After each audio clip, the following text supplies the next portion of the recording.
आम आदमी पार्टी और दिल्ली सरकार के दरवाजे पर आज खुशियां लौट आई हैं। तिहाड़ जेल के बाहर आम आदमी पार्टी के छोटे बड़े नेता कार्यकर्ता जमकर खुशियां मना रहे हैं।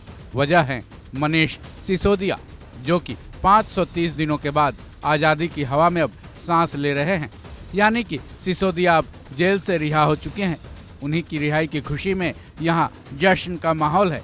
आम आदमी पार्टी के लिए ये खुशी सुप्रीम कोर्ट के दरवाजे से आई है, क्योंकि सुप्रीम कोर्ट ने उनको आज जमानत दे दी है। उसके बाद तमाम कागजी कार्रवाइयों के बाद वो अब जेल से बाहर आ गए हैं।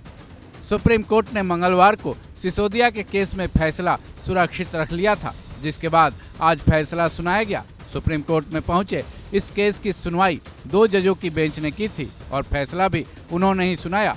इस बेंच में जस्टिस BR गवई और जस्टिस के विश्वनाथन थे।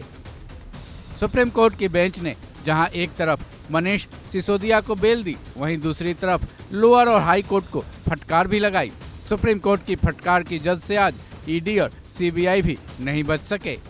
सुप्रीम कोर्ट ने लोअर और हाई कोर्ट को फटकार तो लगाई, जिसकी शुरुआत सुप्रीम कोर्ट ने ये कहते हुए की कि ट्रायल कोर्ट और हाई कोर्ट के अपने फैसले में केस की मेरिट पर कोई भी गलती नहीं की है। लेकिन उसके बाद फटकार लगाई कि ट्रायल कोर्ट और हाई कोर्ट ने ट्रायल में होने वाली देरी पर विचार नहीं किया। यहाँ दोनों कोर्ट ने गलती की है। सुप्रीम कोर्ट ने अपने 2023 के फैसले का भी हवाला दिया। बेंच ने कहा, सुप्रीम कोर्ट ने अक्टूबर 2023 में कहा था कि किसी भी आरोपी को लंबे वक्त तक जेल में रखना और ट्रायल में होने वाली देरी पर ध्यान देना जरूरी है। साथ ही उनको PMLA की धारा 45 के तहत भी केस को देखना जरूरी है। 2023 के फैसले में सुप्रीम कोर्ट ने कहा था कि अगर स्पीडी ट्रायल संभव नहीं हो पाए तो ऐसी हालत में केस की गंभीरता को देखते हुए जमानत का विरोध नहीं किया जा सकता है।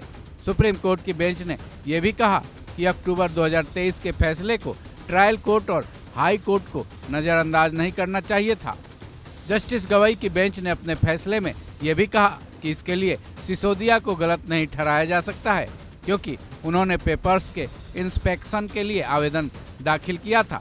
सुप्रीम कोर्ट ने ED CBI को भी फटकार लगाई, जिसमें दोनों के उस दलील को खारिज किया जिसमें यह कहा गया था कि सिसोदिया को पहले ट्रायल कोर्ट और हाई कोर्ट में जाना चाहिए।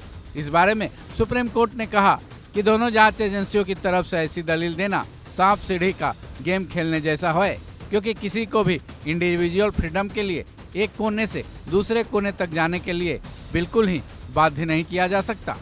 इस खबर में बस इतना ही। बाकी अपडेट्स के लिए जुड़े रहें वन इंडिया हिंदी के साथ।